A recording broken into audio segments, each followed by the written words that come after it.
అనంతపురం జిల్లా ఉరవకొండలో ఒక విచిత్రమైన సన్నివేశం కనిపించింది. అక్కడ ఉన్న గ్రంథాలయంలో సినీ రాజకీయ ప్రముఖులు, దివంగత నేతలు కూడా పుస్తకాలు చదివినట్లుగా రిజిస్టర్లో సంతకాలు కనిపించడంతో మంత్రి పయ్యావుల కేశవ్ షాక్కి గురయ్యారు.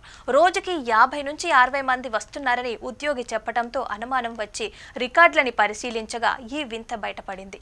ఈ నిర్లక్ష్యంపై ఆగ్రహించిన మంత్రి రికార్డులని ఫోరెన్సిక్ ల్యాబ్కి పంపించాలని ఆదేశించారు. మరీ అంత బిజీగా ఉండే సినీ రాజకీయ నేతలు ఓ మారుమూల ప్రాంతంలోని గ్రంథాలయం లైబ్రరీకి వెళ్లి పుస్తకాలు చదువుతున్నారంటే మీరు ఎలా నమ్ముతారు? అసలు ఆ నమ్మే అవకాశమే లేదు. అయితే ఈ లైబ్రరీ రిజిస్టర్లో మాత్రం సినీ రాజకీయ ప్రముఖులు వచ్చి బుక్స్ చదివి వెళ్తున్నట్లుగా ఉంది.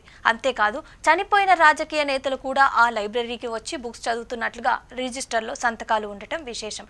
ఇంతకీ ఆ గ్రంథాలయం ఎక్కడ ఉందనుకుంటున్నారా?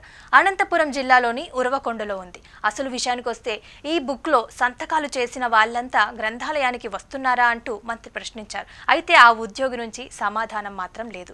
ఈ నిర్లక్ష్యంపై ఆగ్రహించిన మంత్రి రికార్డులని ఫోరెన్సిక్ ల్యాబ్కి పంపాలని పోలీసులని ఆదేశించారు. అయితే ఎవరైనా ఆకతాయిలు ఇలా బుక్లో సంతకాలు చేశారా లేక రిజిస్టర్లో ఎక్కువ పేర్లు కనిపించేందుకు ఇలా చేశారా అనేది ఇంకా తెలియాల్సి ఉంది.